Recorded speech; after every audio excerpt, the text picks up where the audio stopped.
Why pro-abortion people try and like use the argument with me like, oh, you know, if you make abortions 100% illegal, then women are just gonna be getting back alley abortions and they're just gonna be dying at outrageous rates.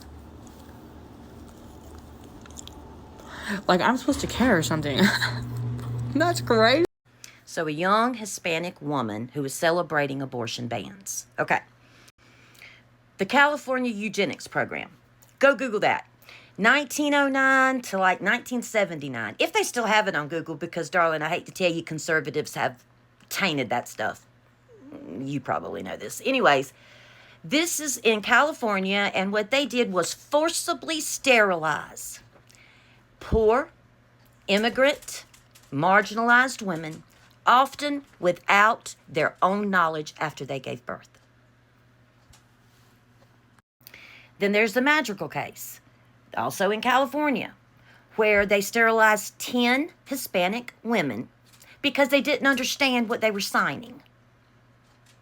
When the women went back to try to go against or sue these doctors that did this, they said, no, it was in this woman's best interest. See, darling, these laws that they're making, they're not for you.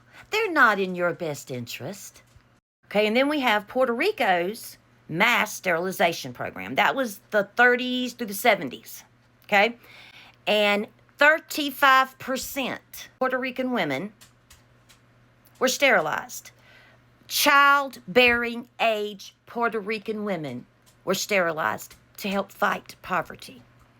I mean, that targeted poor and working class women. Okay, and you want something closer or up to date? In 2020, we had a whistleblower come out named Dawn Wooten, and she was saying that in Georgia ICE facilities, they were then doing mass hysterectomies on these women in there without consent. It's not about actually having babies. It's about who gets to control when women have babies. Y'all keep this up and keep on with the government that's in there, and they're going to end up making you have babies for them.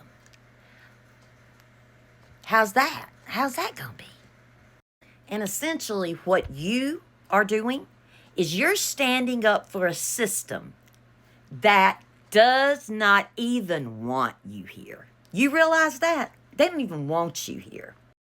And I just hate to see women given that control over so willingly. But here you are, defending the very system that is keeping you down. So you say you're pro-life, but darling, really you're pro-suffering of your own people too. And here you are fighting so hard for a seat at their table, darling, and you are still on the menu.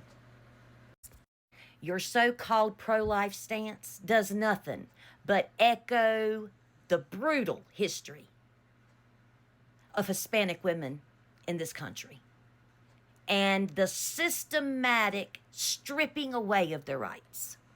You're endorsing a system that sacrifices your own community for the sake of control.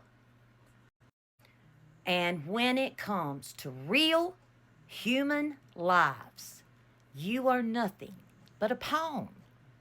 It's a deadly game of reproductive oppression.